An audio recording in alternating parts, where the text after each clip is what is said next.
Well, hello, Indiana.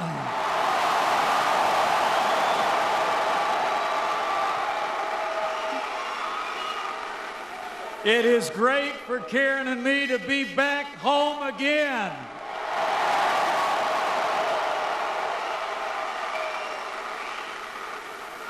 And I want to say thank you to Curtis Hill, a son of Elkhart, Indiana, for doing a great job as Attorney General for the state of Indiana.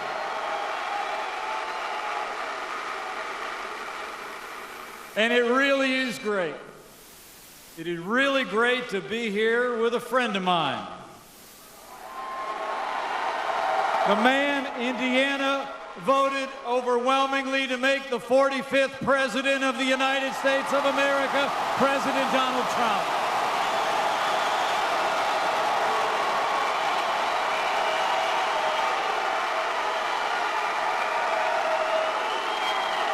You know, I'm here today because I stand with President Trump.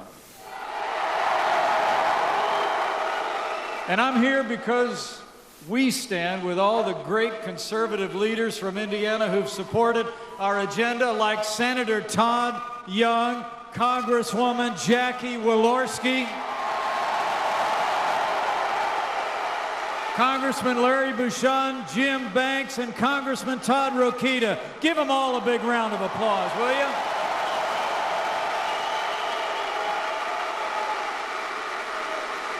And my fellow Hoosiers, we're here because now that the primary is over, President Trump and I want Hoosiers to know, we also stand with the next great United States Senator from the state of Indiana, Mike Braun.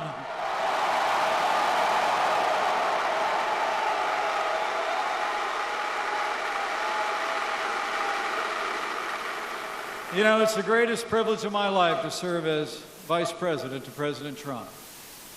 He's a man of his word. He's a man of action.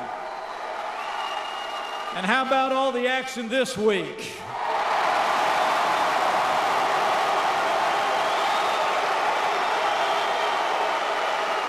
This president took action on Iran. We saw progress on North Korea, and the new American embassy will open in Jerusalem, the capital of the state of Israel, on Monday. You know, what the world saw this week is an American president who embraces his role as leader of the free world. True. President Trump withdrew the United States from the disastrous Iran nuclear deal. He slapped sanctions on that leading state sponsor of terrorism. And early this morning, I stood on the tarmac of Andrews Air Force Base as President Trump welcomed 3 brave Americans back from captivity in North Korea. I'll never forget it.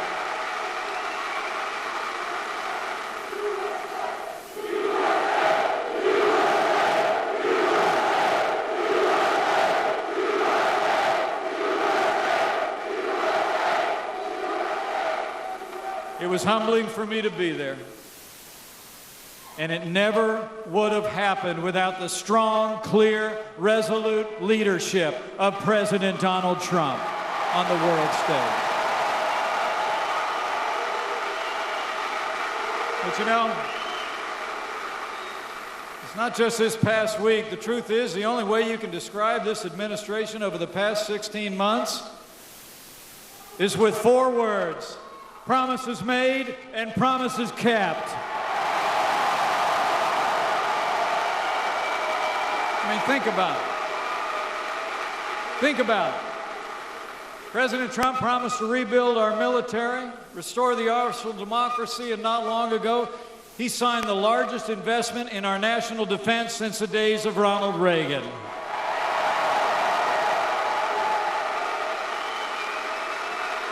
This president promised to take the fight to terrorists on our terms, on their soil. And thanks to the courage of our armed forces and the leadership of this commander-in-chief, ISIS is on the run, their caliphate has crumbled, U.S. coalition just captured 5 of their most wanted, and we will soon drive them out of existence once and for all.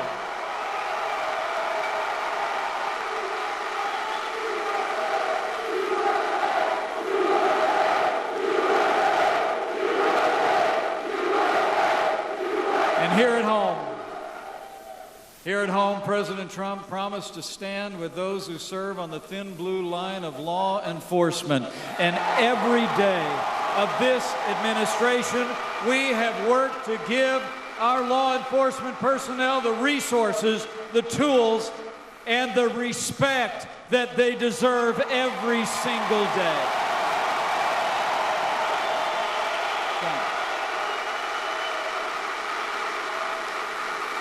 And our president promised to enforce our laws and secure our borders. He's already signed the biggest funding increase for border security in nearly a decade. He sent the National Guard to the southern border, and this president secured funding for the first 100 miles of a new border wall.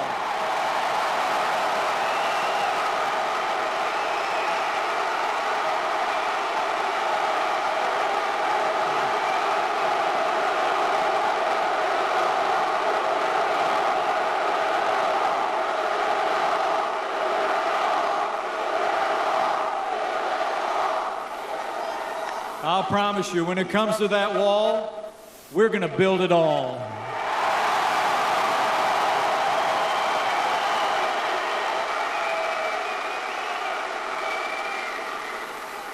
And this president has also stood for all the God-given liberties enshrined in the Constitution of the United States, like the Second Amendment and the unalienable right to life.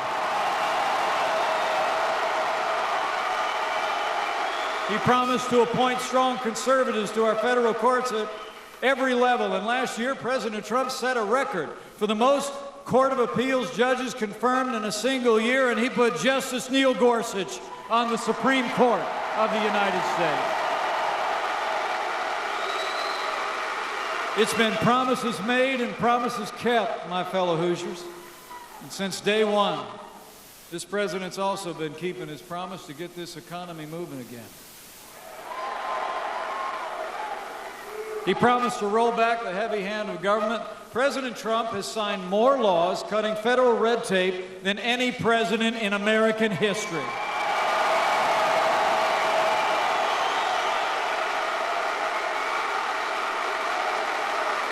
He promised to unleash American energy. We approved the Keystone and Dakota pipelines. We rolled back the Clean Power Plan. And President Trump put America first when he withdrew the United States from the Paris Climate Accord.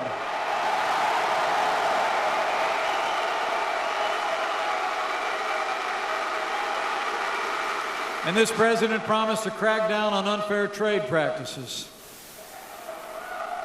And I can tell you, President Trump's been fighting every day for trade deals that are free, fair, and reciprocal, and put American jobs and American workers first. And finally, our president promised to cut taxes across the board. And with the strong support of every Republican in Congress from Indiana, President Donald Trump signed the largest tax cuts and tax reform in American history. It's promises made and promises kept.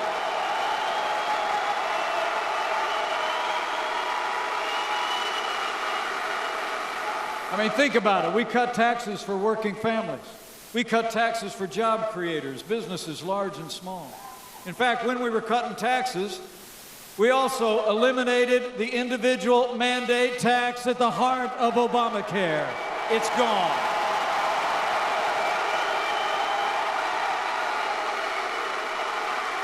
And President Trump's leadership has been making a difference here in Indiana and all across the country every day. Since Indiana voted to send him to the White House, businesses have created more than 3.1 million jobs, including 33,000 new jobs here in the Hoosier State alone. Manufacturers have added more than 315,000 good-paying jobs. In fact, there's been 8,000 new good-paying manufacturing jobs just here in Elkhart, Indiana.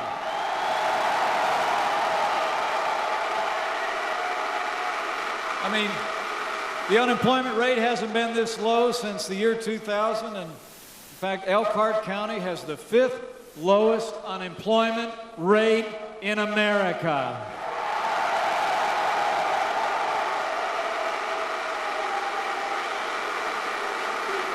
I mean, as I stand before you today, my fellow Hoosiers, I say with absolute confidence, jobs are coming back. Confidence is back. And under President Donald Trump, America is back, and we're just getting started.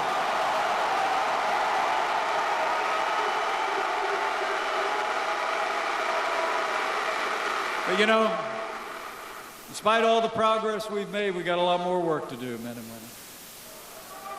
But the truth is, our administration has faced unprecedented obstruction from Democrats in Congress.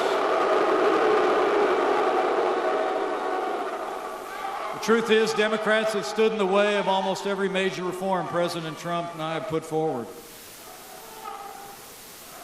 It's been one obstruction after another by the Democrats, including Indiana Senator Joe Donnelly. I mean, look, Hoosiers deserve to know, time after time, when this president asked Joe Donnelly to support the policies that Indiana needs, Joe Donnelly voted no.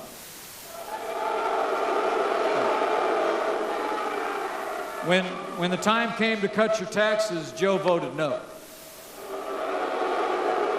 When the time came to repeal and replace the disaster of Obamacare, Joe voted no.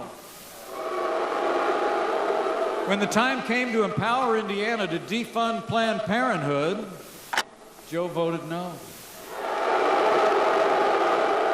You know, Joe's even thinking of voting no on Gina Haspel to be the director of the CIA, despite the fact Gina Haspel is an American patriot.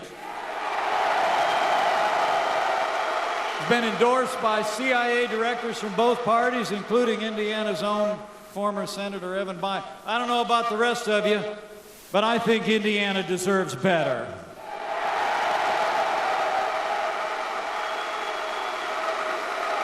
My fellow Hoosiers, Indiana delivered for us in 2016, and President Trump and I know that Indiana is going to deliver in 2018 again.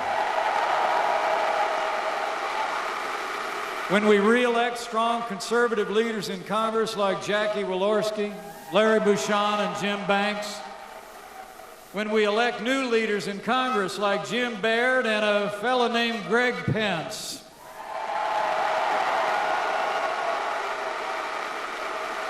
and Indiana will deliver for America again when we send Mike Braun to the United States Senate this November.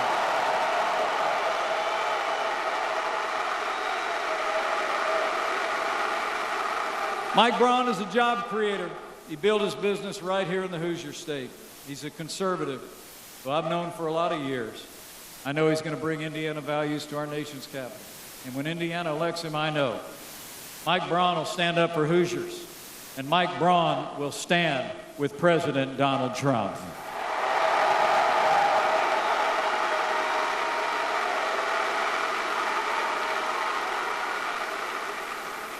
My fellow Hoosiers, I want to say from my heart, on behalf of my wife and I want to thank you for the honor you've given us to serve our state and to serve this nation as Vice President of the United States. Thank you. Karen and I will always be grateful for the support and the prayers of the people of Indiana, and we feel them every day.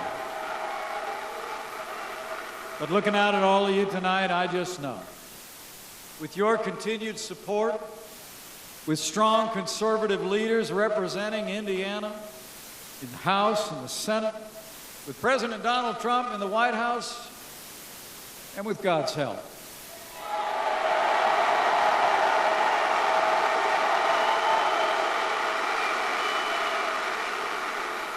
We will make America prosperous again. We will make America safe again. And this man will make America great again. Ladies and gentlemen, it's my high honor and distinct privilege to introduce to you the 45th President of the United States of America, President Donald Trump.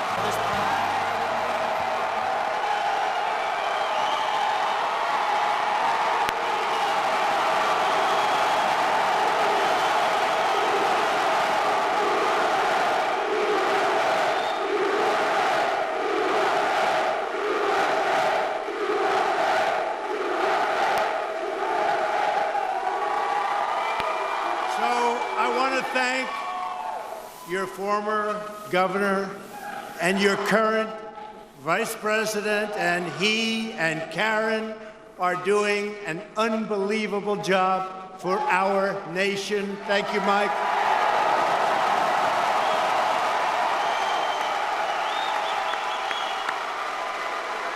You're making Indiana proud. And we are all making America proud. We are rocking. We are rocking.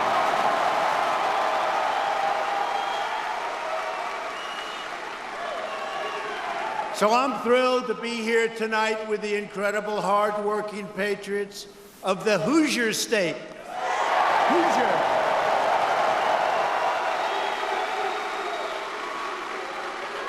And I don't know if you see what's going on outside, but you have a lot of people outside that want to get in, but they're not getting in because this place is packed.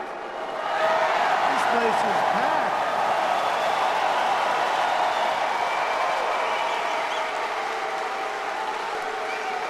This is truly an exciting time for our country. Jobs are booming. Remember? I told you. Confidence is soaring, and optimism is at the top of every chart. This is a great time for our country. A lot of things happening every day. We are unlocking new opportunities for prosperity and for peace. All of these changes are happening because America is being respected again.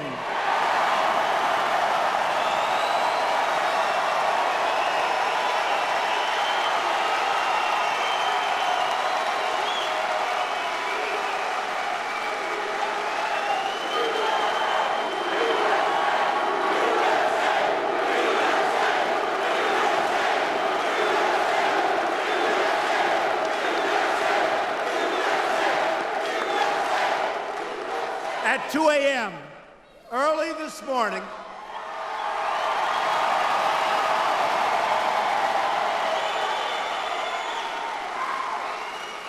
and by the way, I got back to the White House at 4:30 a.m., and somebody said, "Oh, that's okay. You can cancel Indiana Tonight."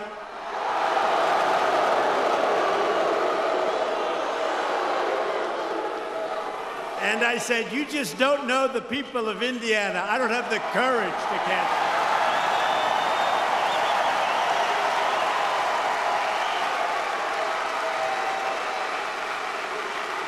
But at 2 o'clock in the morning, I had the incredible honor of greeting 3 brave Americans who had been held in North Korea, and we welcomed them back home the proper way.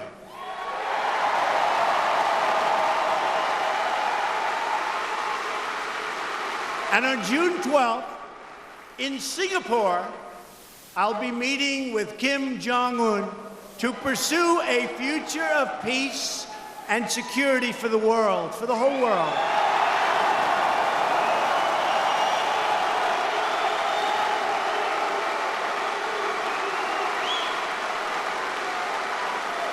And the relationship is good. But you remember everybody in the fake news where they were saying, he's going to get us into a nuclear war. He's going to get us into a nuclear war. And you know what gets you into nuclear wars? And you know what gets you into other wars? Weakness. Weakness.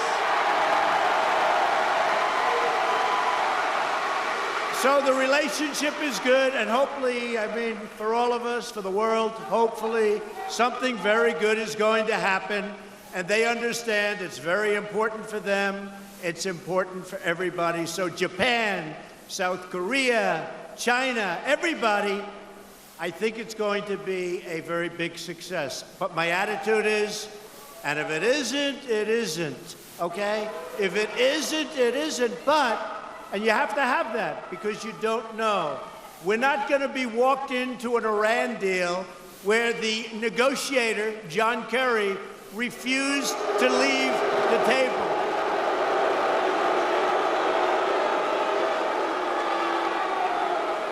What a deal. What a deal. But here at home, the great news keeps rolling in. 3.3 million new jobs since election.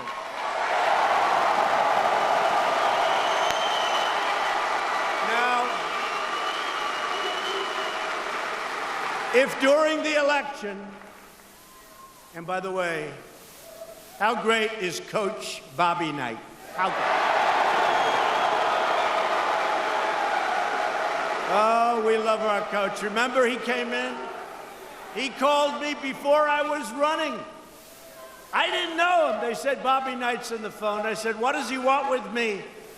I never announced. I was thinking, but I guess he read, and he said, Mr. Trump, I hope you're going to run.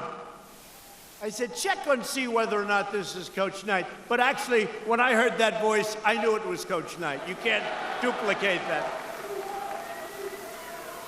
And I took his number, and I said, Coach, I'm thinking about it. He said, you're gonna win. If you run, and does he know about winning? And if you run, you're gonna win. So anyway, I put his number down, and I was coming to this area. By that time, we had a big lead, but they said, Indiana. And a friend of mine said, if you could get Coach Knight, that would be a great thing. I said, you know, he called me like a year ago. Let me see if I can find his number. And on my left, I had a pile of papers like this high. And I said, let me see. I lifted up thousands of pages of junk. Some actually pretty important. And I lifted it up, and there's this little thing, Bobby Knight's cell phone number. Isn't that great?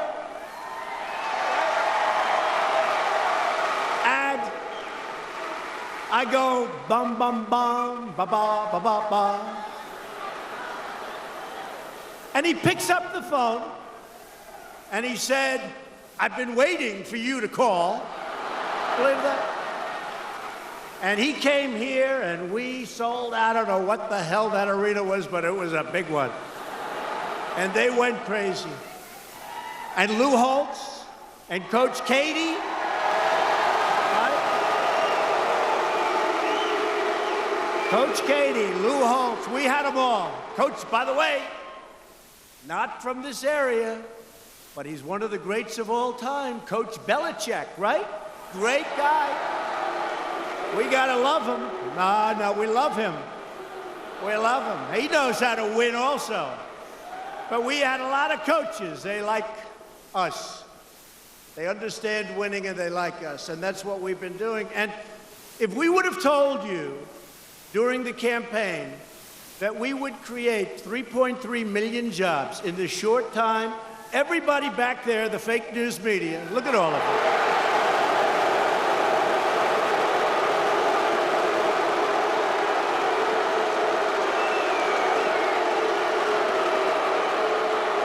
They're fake news. Everybody back there would have said, can you imagine? He's saying we're going to create 3.3 million. Can you believe it? We would have been, but you know what? We understand. We understand. And today, in the history of our country, just came out, right? We have the most jobs available in the history of our country. Just came out.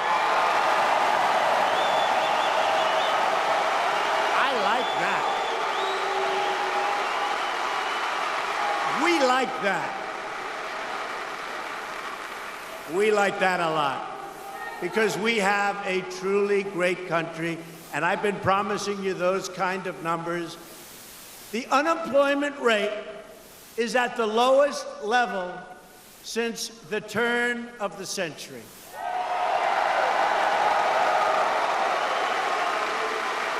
African American unemployment has reached the lowest level in the history of our country.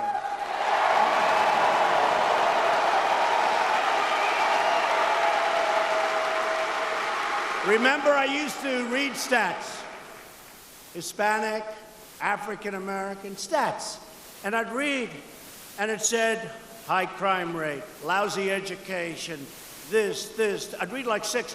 And one day in front of a massive crowd, 25, 30,000 people, I said, vote for me. What the hell do you have to lose?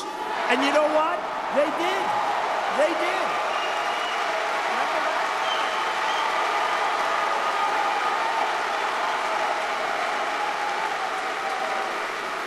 And my people all said, oh, that was not nice. I said, it's true. Because the Democrats, who are just obstructionists, that's all they can do. The Democrats have had a lock on the Hispanic vote, and they've had a lock on the African American vote. No longer.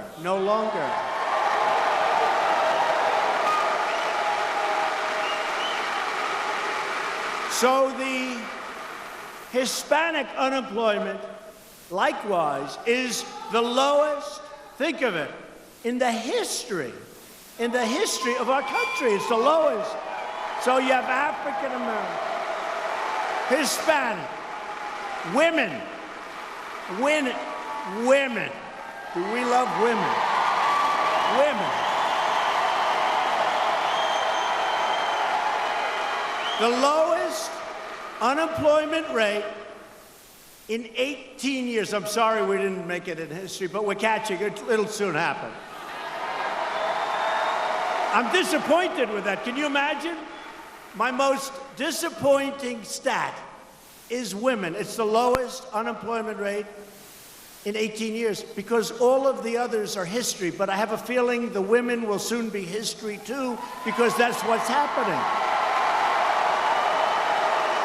And all of the great momentum that we're having as a country on jobs, on safety, on security, on our military, it's all at stake in November. You know, I don't think we've ever done better as a country. Certainly the economy and lots of other things. Look at all those beautiful red hats. Those beautiful red hats. Lift them up.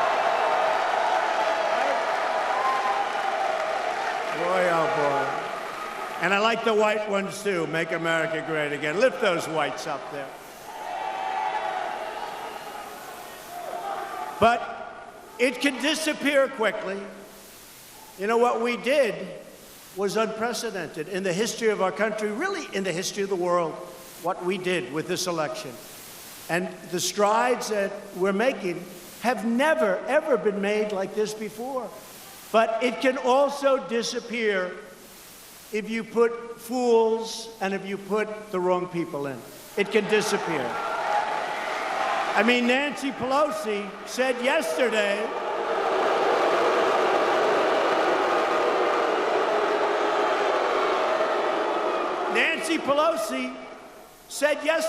she wants to end the tax cuts and raise your taxes. I said, tell me, is that like good politics? You know, it's not about politics, but think of that from a political standpoint. I don't think her party was too happy. But you know what? That's her thought. That's what they want to do. They want to raise your taxes, end your tax cuts. They want to have open borders where everyone flies into our country. That's not happening. So this week, you nominated an incredible slate of Republican candidates, many of whom I know.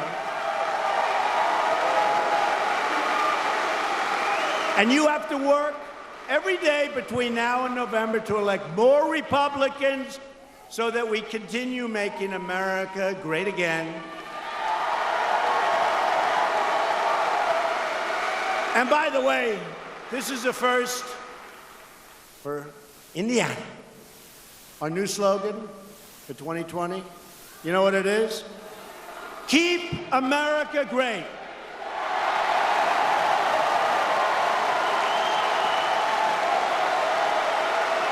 Keep America great. Because we're doing so well that in another 2 years, when we start the heavy campaign, Make America Great Again wouldn't work out too well, right? It's going to be Keep America Great, because that's exactly where we're heading.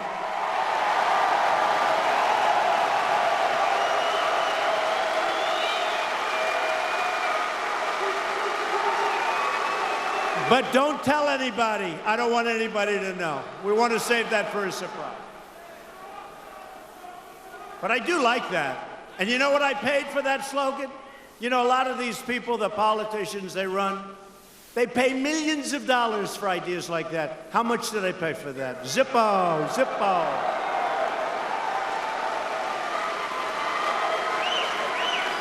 And I have great respect for the process. But in all fairness, Obama, President Obama,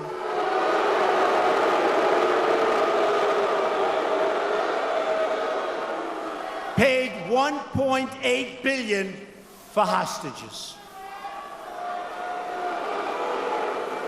You, not me, you, last night you saw it.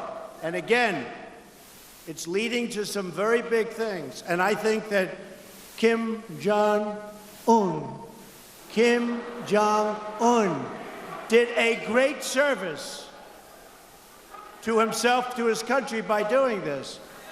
But those hostages came out with respect. We didn't pay for them. We're going to set the table.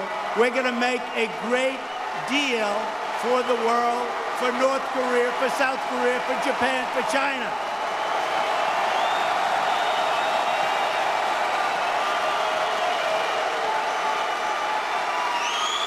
So what he did was the right thing. But they came out for nothing. And the others came out for $1.8 billion in cash. Can you believe that?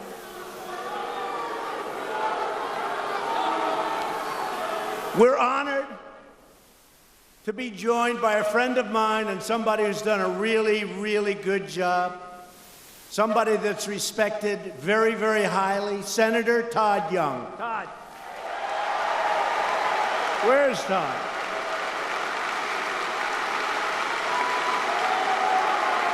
Where is he? See? That's a great politician. He doesn't even want a good location. He is of the people. Thank you, Todd. We also welcome the largest vote winner in Indiana history, except for Trump. Attorney General Curtis Hill. Where's Curtis?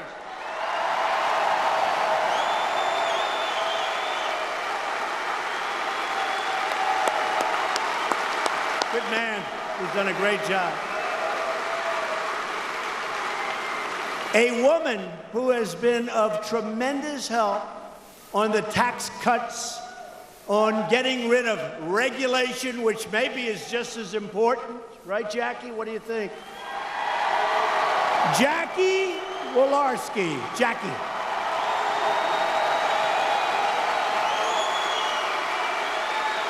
Done a great job. And some congressmen who have been incredible. Larry Bouchon. Where's Larry? Larry, great job. Congressman Jim Banks. By the way, somebody that just fought an incredible campaign, a really good guy, and I'm not sure I would have been here. You know, we're talking 2 days ago.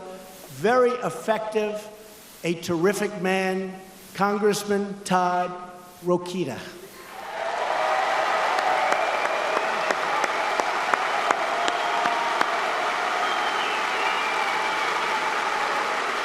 Thank you, Todd. Great job, too. He fought tough.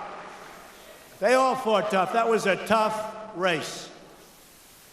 But we have somebody here who won that race, but we'll talk about him in a second.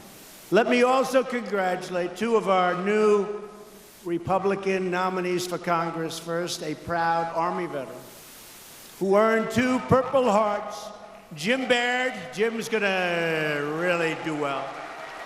Jim. Great, Jim. And second, a man that I know Mike has been rooting for a long time. I'll tell you, Mike loves his brother, who won by a very big margin. I don't know, was that a bigger margin than Mike Pence won by? I don't know, Mike. That was a big margin. Greg Pence. Greg.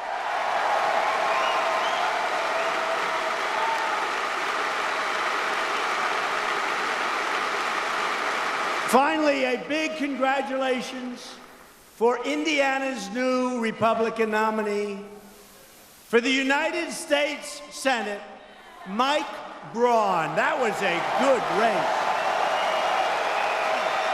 Get up here, Mike.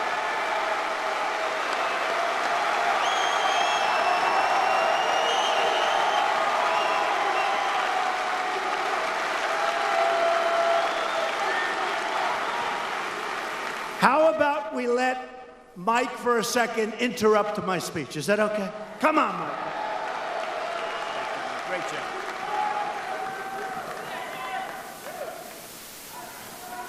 One of the neatest experiences of my life was spending 30 minutes riding with the president. And you wouldn't believe the advice you get, and it's great advice, and I'm going to incorporate it. Yeah.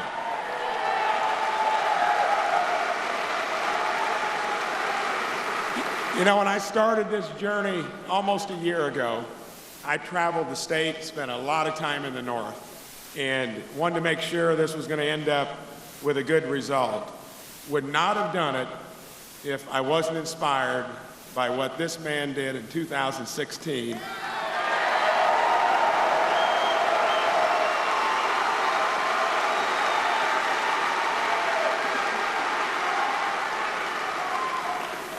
He cleared the field systematically, and really that was the inspiration for doing it.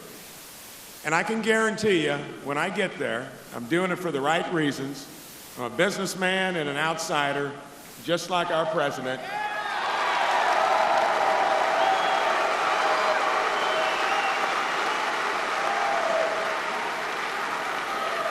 And you can count on me to be a true reinforcement and the guy that is going to retire Joe Donnelly.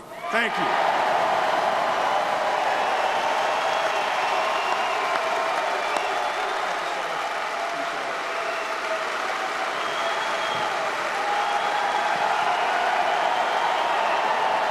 Thank you, Mike.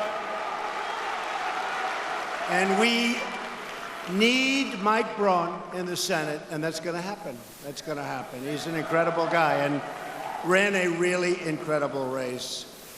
Now, if Joe Donnelly, Sleeping Joe, and the Democrats get back into power, remember what I said. They will raise your taxes. Who wants to raise your taxes? They will destroy your jobs, and they are going to knock the hell out of your borders, and that's already. We have the worst immigration laws in the history of mankind. We're slowly getting them changed. We want to make it quick. So give me some reinforcements, please, okay?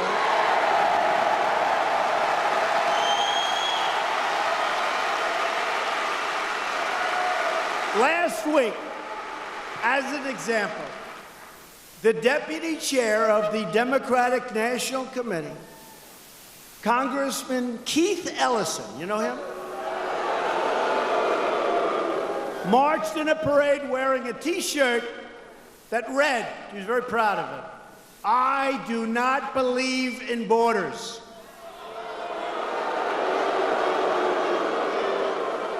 But I have a lot of respect for Keith Ellison. You know why? Does everyone know why? So when I announced on June 16th, he was being interviewed by George Stephanopoulos on ABC. And in the interview, this was a couple of days after I announced, and Keith Ellison said, "You know he's going to win, don't you?" True. Right, Mike? He's true. He said, "You know he's going to win." And George and somebody else there, I won't mention the name. Go ahead.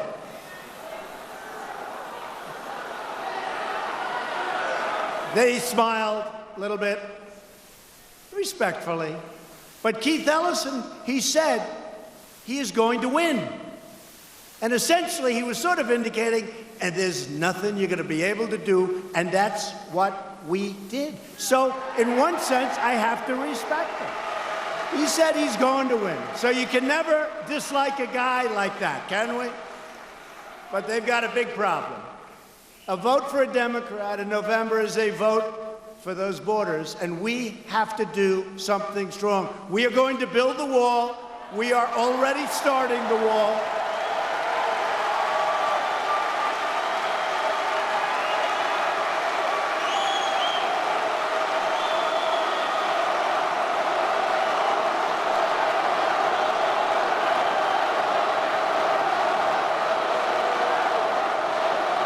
We're going to build the wall. You know, we've already started. We got $1.6 billion. We're fixing a lot of it. We're in San Diego. So here's a case study. San Diego wants the wall. And I said to my people, here's the bad news. If we give them the wall, we don't have an advocate. If we don't give them the wall, they're going to be putting a lot of pressure on Governor Moonbeam in California. Right? But you know what I did? Something I would normally not do, which means in life I'm getting nicer as I get older. I said, let's build the wall for San Diego, so we're building them the wall. I shouldn't have done it. Actually, I sort of changed my mind after we started. I called my people, I said, how much would it cost to stop building the wall in San Diego so they go out and advocate for us because they're desperate for their wall, because they don't like people running over their front yards and all of the problems, right? Including, by the way, massive amounts of crime. I said, how much would it cost to stop? I'm in the construction business, is what I do best. They got back to me, they said, sir, it'll cost approximately $7 million to stop. Now, that's not big numbers when you hear about the numbers we talk about. $7 million to stop and restart it at a later date. I said, I can't do that to the American people. Keep building the wall, right?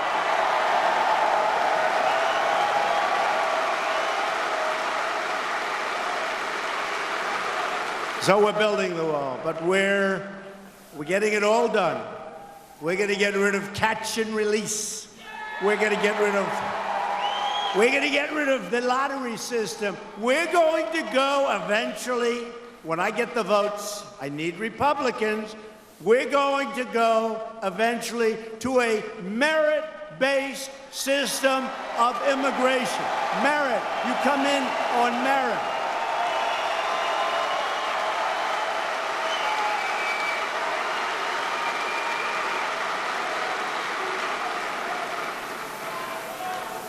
Your senator, Joe Donnelly, voted against enhanced vetting.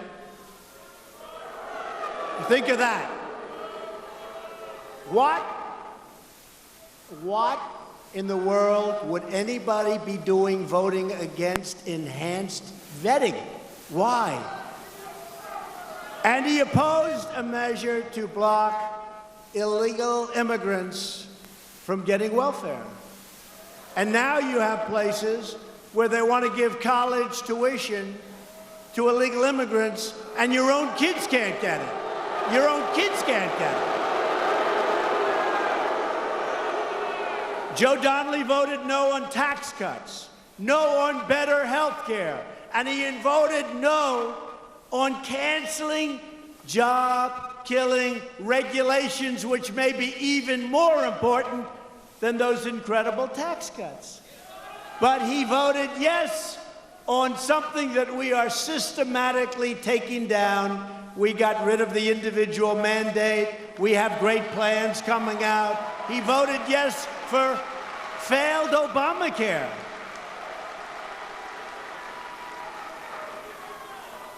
And we're doing everything to keep those premiums down. But it's a failed experiment, Obamacare. But wait till you see the plans we have coming out literally over the next 4 weeks. We have great health care plans coming out, but we got rid of the individual mandate.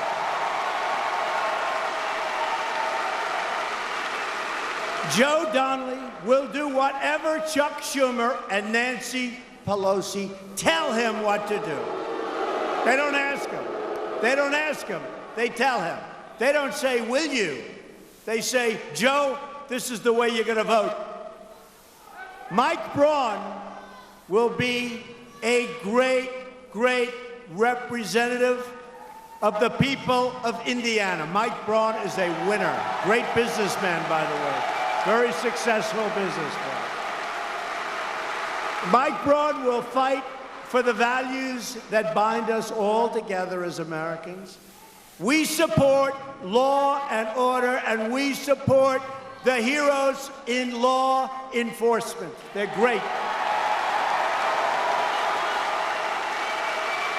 They're great.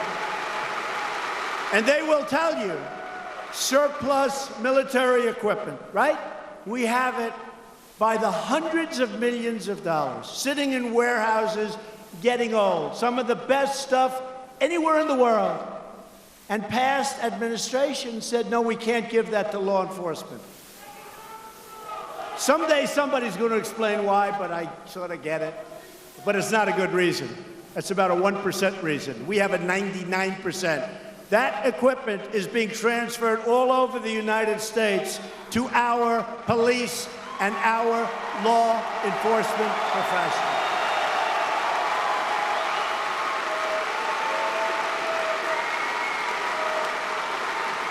And we already have it. The other side said, but it's too good. It's too good. It's already paid for. We defend the Second Amendment. And don't kid yourself, it is under siege. We defend the right to self-defense. Never believe that your Second Amendment is not under siege. We believe that a strong nation must have strong borders. We have pride in our history and respect for our great American flag.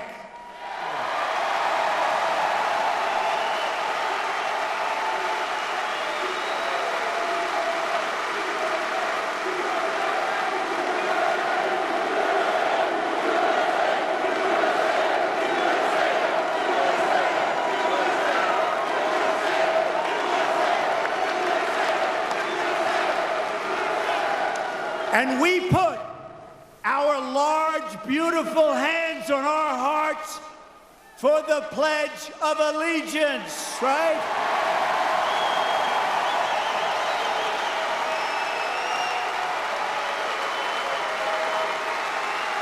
And we proudly stand, all the time we stand, because we love that sound. We stand for our national anthem at all times.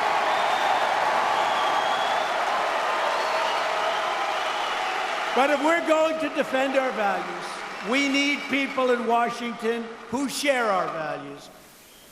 Democrats, like Sleepin' Joe, say one thing when they're in Elkhart, and then they go to Washington and vote for the radical, liberal agenda. It never, ever fails.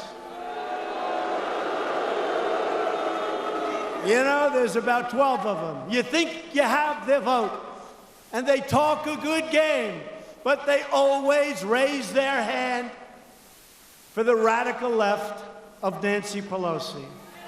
Always. The Center for Effective Lawmaking named Joe Donnelly the least effective Democrat lawmaker in the United States Senate. I don't know, Mike, but I think that will be a very good phrase to run by. He's never sponsored a bill that has become a law. This November, Indiana will face an important choice.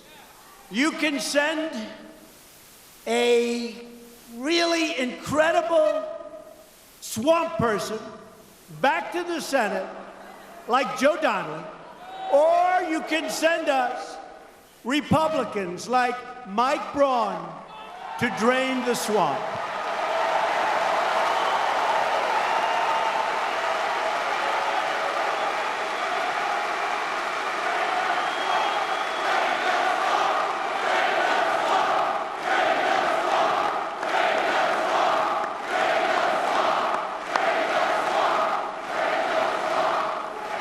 Under my administration, we're fighting against the lobbyists, the special interests, and the corrupt Washington politics. After years of rebuilding foreign countries, of which a lot of people partake in the cost of rebuilding those foreign countries, we are finally rebuilding our country.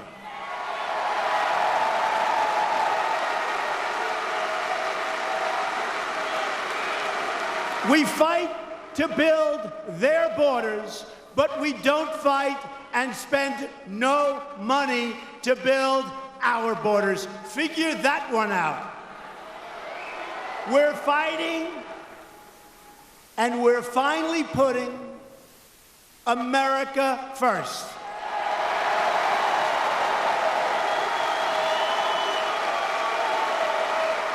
And remember, the last time I did this, and this started 2.5 years ago when I just started, people were not saying Merry Christmas anymore. The big store chains weren't saying Merry Christmas, Merry Christmas. They weren't doing it. They weren't saying Merry Christmas. Now they're saying Merry Christmas again.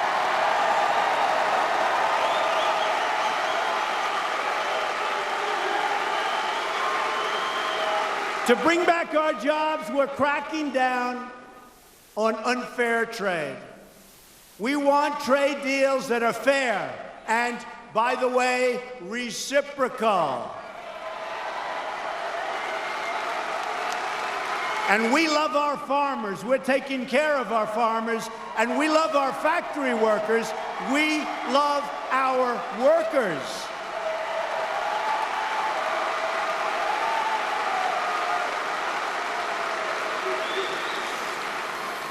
For decades, American presidents responded to foreign cheating on trade. Cheating. There's no other word for it. Cheating. They responded with silence. They didn't do anything. They were silent. Silencio. Let's not rock the boat. Oh, that's fine. We have a $100 billion trade deficit with Mexico. Think of it. $100 billion trade deficit a year with Mexico. We have a trade deficit with almost every country in the world. We're changing that around rapidly.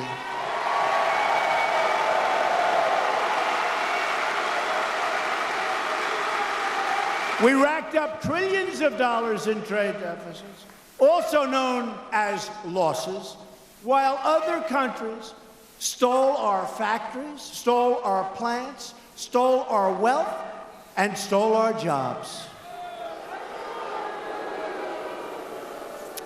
But America's long silence is over. And you see what's happening. Car companies are coming back into the United States. They're moving back in. Chrysler just announced. Japan is building big ones. We're expanding our plants. And I put tariffs on steel, and I put tariffs on aluminum, And United States Steel just announced that they're expanding their factories and they're building plants, and we're going to start making steel and aluminum again.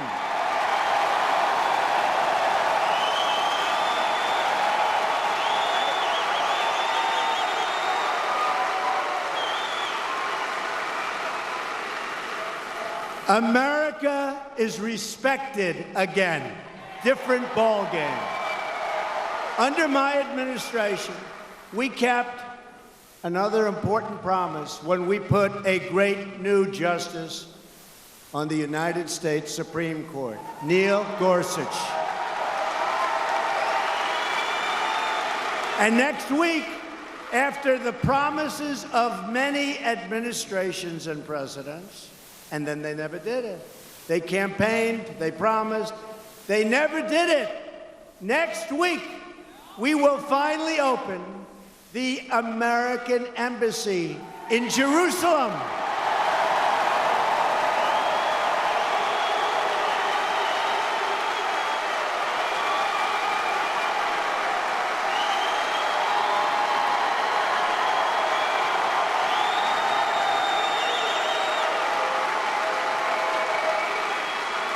And I put one of my friends as the ambassador to Israel, David Friedman. A good choice is right. One of the great lawyers of our country, made a lot of money as a lawyer. But he loves Israel. He loves the United States, but he loves Israel. And they walked up to my desk about 3 months ago, right after I did it, because I said, let's go, we want to build fast. So they walk up to my desk, and they give me this beautiful folder, and I'm supposed to sign. I said, what is this? And I'm half signed. They said, sir, we're building an embassy in Jerusalem, sir. I said, how much? Something other presidents don't ask, but that's okay. They said, I kid you not, they said, sir, $1 billion. I said, $1 billion? You know what $1 billion is? You have a beautiful house that costs you about $50,000, right, to build. Hopefully it's worth a lot more than that. But that's what it costs. So I said, $1 billion? Yes, sir.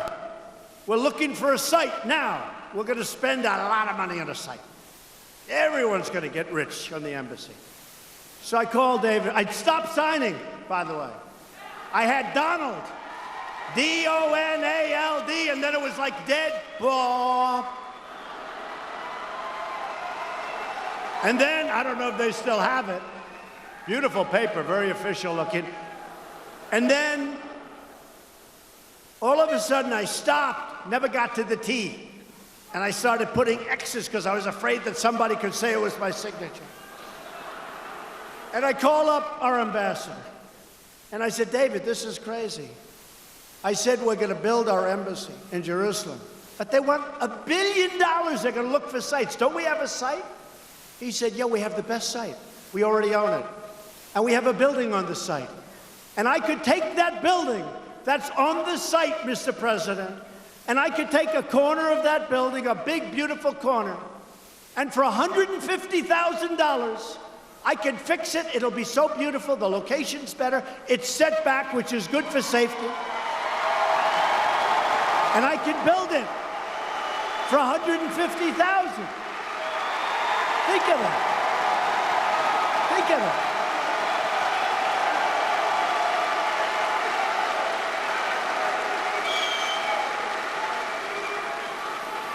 I said, David, so you're going to renovate the corner of a building it's going to be beautiful.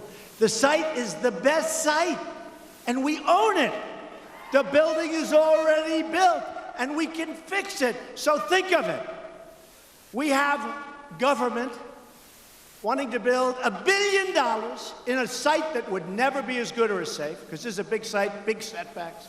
They want setbacks for safety. Makes sense. So I said, David, you can do that from $1 billion to 150. You know what? Spend $200,000 or $300,000. That's okay too. Now think of it.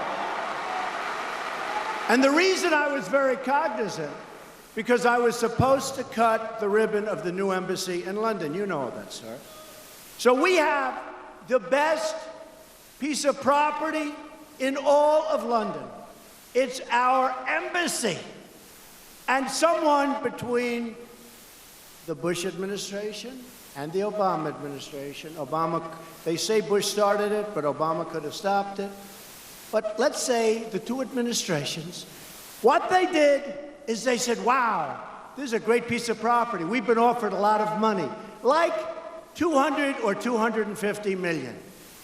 And what we'll do, because we're such great businessmen, what we're going to do is we're going to sell this best piece of property in London by far.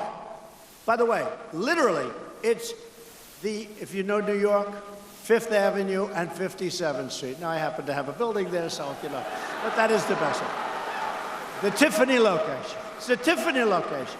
It's the best location, and it's a big location, and it's the best embassy location we have in the whole portfolio. But somebody said, what a great deal. We're going to sell that for, I think, $250. So let's say to a wealthy person. And they're going to rip it down, they're going to build a hotel or do something. And we sold this thing for $250. Now, everybody in this room, because you're from Indiana, you understand life. You would say, okay, good, now you're going to build a new one for $50 million, you're going to have $200 million left over, you're going to have a nice embassy, that's, okay, but it didn't work that way in government. So they sold the embassy for like around $250 million. They then went out and bought a terrible piece of land in a lousy location. And they just opened a new embassy in a bad location for $1.2 billion. What a great deal. What a great deal. So 3 months ago, I was supposed to go over to cut the ribbon on the new embassy. But I couldn't do it. I said, I'm not doing it. I won't do it. Does that make sense? I'm not going to do it. So I did. Think of that story. Isn't that a sad story? So much. I could give you 50 of those stories. It's all the same. It's all the same. I could give you so many. But just remember, when you see that embassy, oh, here's the other thing with the embassy. The new embassy, I said, when is it going to be open? They said, anywhere from 5 to 10 years. So I said, unless they give me an extension for the presidency,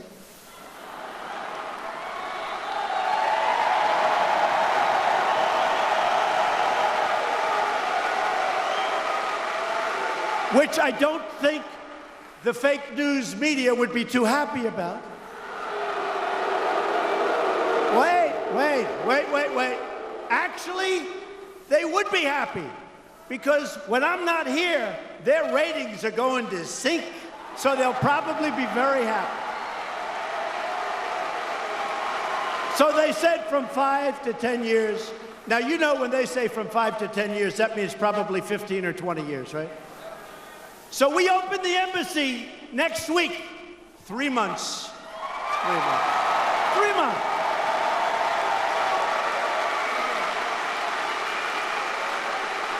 Oh, I could tell you so many of those stories, but I won't tell you anymore. We have to save some. We only have about 1,000 left. Among the many grave national security blunders of the previous administration, one of the world's worst was the disastrous Iran nuclear deal. A deal that would allow Iran to go right to the brink of nuclear weapons and ultimately, very quickly, have a nuclear weapon. And by the way, other countries in the Middle East who do have money, all of a sudden, would be looking all over the place for nuclear weapons. That was going to force a disaster. The deal also gave the regime billions of dollars. How about this? $150 billion. And $1.8 billion in green. $1.8 billion in cash, which would be used to spread bedlam and death and destruction all over the Middle East. They're all over the Middle East. And with all of that being said, who knows? Because we're putting the harshest, strongest, most stringent sanctions on Iran.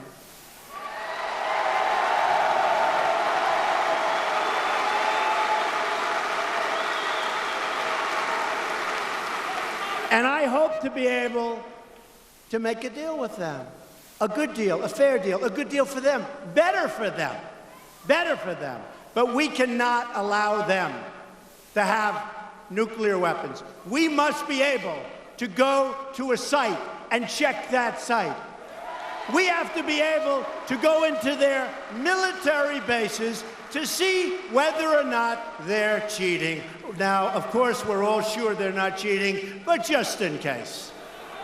The Iran deal was one of the most embarrassing agreements the United States has ever entered into. You remember the 10 sailors who were humiliated in front of the world for no reason whatsoever. But once again, Democrat Joe Donnelly served his liberal handlers in Washington, not the great people of Indiana that I know so well. He voted to save the deal 4 times.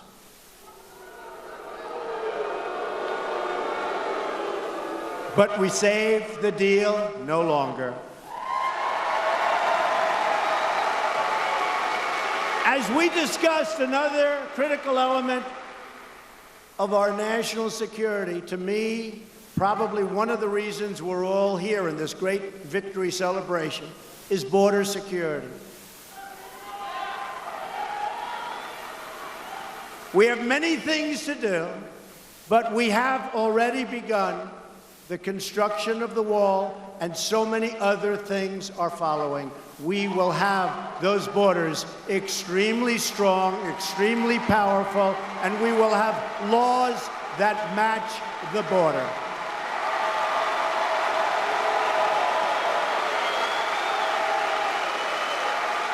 So if you think about it, the Democrats, they're weak on borders, weak on our military. We have, and the last deal, I had to do it.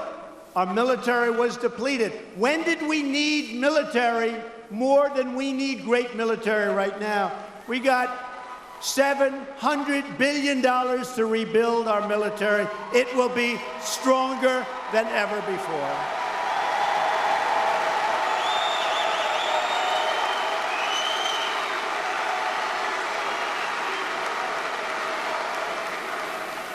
So, the Democrats, they fight against the borders. They fight to raise your taxes. They want to raise your taxes. They fight for all of the things that we don't stand for. And we're going to have a great victory in 18. You watch. We're going to have a great victory.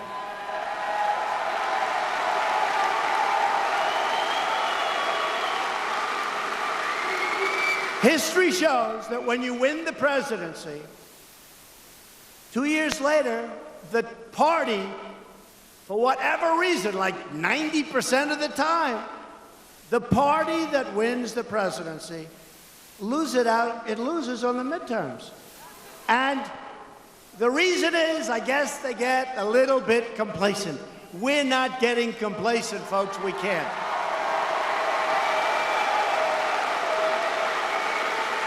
If we elect more Republicans, we can truly deliver for all of our citizens. We're going to keep the promises anyway, whether we do or whether we don't. I'm going to keep that. We have delivered, and it was said by one of these gentlemen, we have delivered, one of the only times ever, more than we promised. I have delivered more than I promised, if you think about it. We will lift millions of Americans from welfare to work, from dependence to independence, and from poverty to prosperity. We will put new steel into the spine of our country. And by the way, it will now be American-made steel. And we will breathe new hope into our communities. We will do it all with American hands, American grit, and American pride. Loyal citizens like you helped to build this country, and together we are taking back our great and beautiful country, returning power to everyday American people. These are the greatest of all people.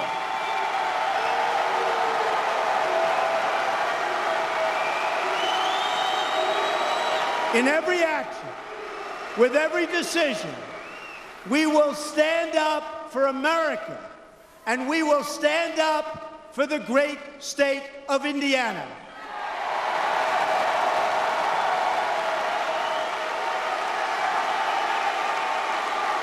This is the state where generations of American patriots and pioneers plowed the fields, carved the wilderness, and worked the factories of the great American Midwest. No place like it. It's the state that gave us Notre Dame football, Hoosier basketball, and the legendary Indy 500. With your help this November, Indiana will inspire our country again. No dream is beyond our reach. Our ancestors braved the oceans. They tamed the frontiers, put down the railroads, those beautiful railroads, built up the highways, and dug out the great Panama Canal. We are the nation that won 2 world wars.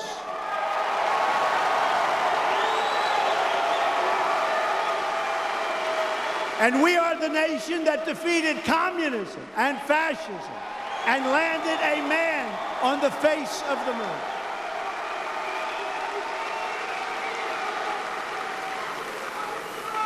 And always remember, we have picked up in wealth trillions and trillions of dollars for our country since our election, not my election, our election. And our economy, people forget, our economy is almost twice the size of any other economy of any other nation in the world. Remember that. People forget. People forget. People forget. We're not going to let them forget. As long as we are proud of who we are and what we are fighting for, we will never, ever fail. With your help, your voice, and with your vote, we will win. We will achieve victory for our country, victory for our children, and victory for this magnificent land that we all love, because we are Americans, and our hearts bleed red, white, and blue.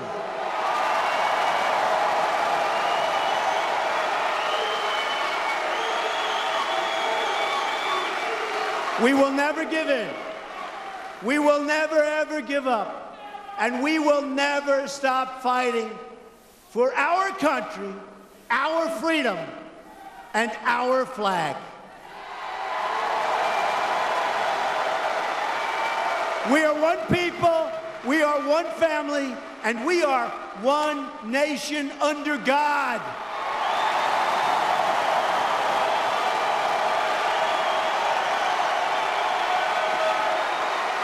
And together we will make America wealthy again. We will make America strong again. We will make America safe again. And we will make America great again. Thank you, Indiana. We love you. Thank you. God bless you. Thank you.